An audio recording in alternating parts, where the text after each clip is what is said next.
Hi guys! Welcome to my channel, Cheryl's Happiness. Hi mga kaibigan! Magandang araw! Heto na naman nga ako para ibahagi ang ganap sa aking buhay. Bisibisihan na naman nga ako dyan guys para maglinis ng aking munting bahay. Bago nga pala ako dyan guys, nagsimula sa aking pagbibisibisihan ay minabuti ko na munang uminom ng mainit na kape para nang sa ganun ay mainitan naman ang aking sikmura. Pagkatapos ko nga pala guys uminom ng kape ay kinuha ko na agad ang walis para makapagsimula na ako sa aking paglilinis. At nung matapos na nga ho ako dito sa aking paglilinis at sa iba pang mga gawain, ay nagpahinga na ako. At nung makapagpahinga na nga ho ako, ay naligo na ako.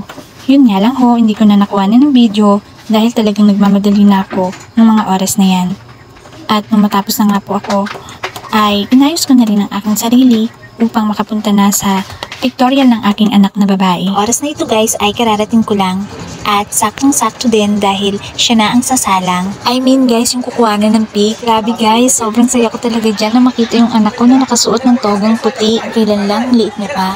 Pero ngayon, nagpipictorial na at malapit ng gumraduate. Ang bilis talagang lumaki ng mga bata. At nung matapos na nga guys ang pictorial, ay umuwi na rin kami.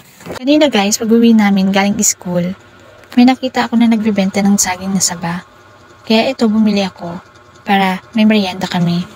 Hapon na nga po pala sa mga oras na ito at tulog pa rin naman yung mga bata. Kaya ito, binalatan ko na itong saging na to habang wala pa akong ginagawa. Ilalaga ko nga lang po pala ito ng walang balat para mas madaling maluto. Dito ko na nga rin po pala guys nilaga yung saging na saba sa rice cooker kasi naubusan ako ng gasol ngayong araw. At nung maluto na nga ito guys ay agad ko naman itong nilagay sa plato para lumamig na. Guys, isa nga pala ito sa paborito kong merienda, ang saging na saba. Gusto ko po pala guys yung ganitong klase ng saging medyo hinog-hinog na. At habang pinapalamig ko naman itong saging na saba guys, ay gumawa naman ako ng sausawan. Dahil wala kami guys isdang bagoong, ay ginamit ko na lang ang mantika at asin.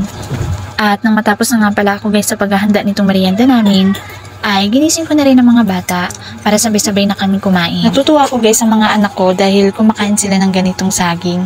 Yung iba kasi guys na bata ayaw ng ganito dahil matigas daw. Pero sila gustong-gusto nila, sarap na sarap sila sa ganitong saging. Bukod dito guys, gustong-gusto din nila yung kamote at gabi. Lalong-lalo na guys kapag ginataan. Katuwa lang din guys na nakikita ko silang kumakain ng ganito.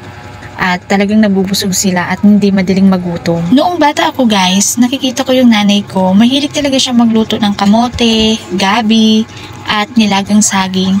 Kaya naman, nung lumaki na ako, talagang di ko na tumaalis. Gusto ko talaga to at nahanap-hanap ko. Kung minsan naman guys, kapag kaayaw ko na ng nilagang saging, gumagawa na lang ako ng turon, maruya, at yung banana Q. So ayun, fast forward na tayo guys. Nagpabili nga po pala ako sa asawa ko guys ng ganyang isda. Gusto ko po kasi mag-ihaw. Kaya ayan po yung isda na pinabili ko. At yung iba nga po pala niyan ay ihalo ko sa ginataang malunggay na gulay na aming uulamin mamayang gabi. Ayan na guys, ready to serve na ang gulay na malunggay na may isda. So hanggang dito na lang guys ang video na ito. Sana nakarating kayo hanggang dulo. Salamat sa inyong panonood. God bless!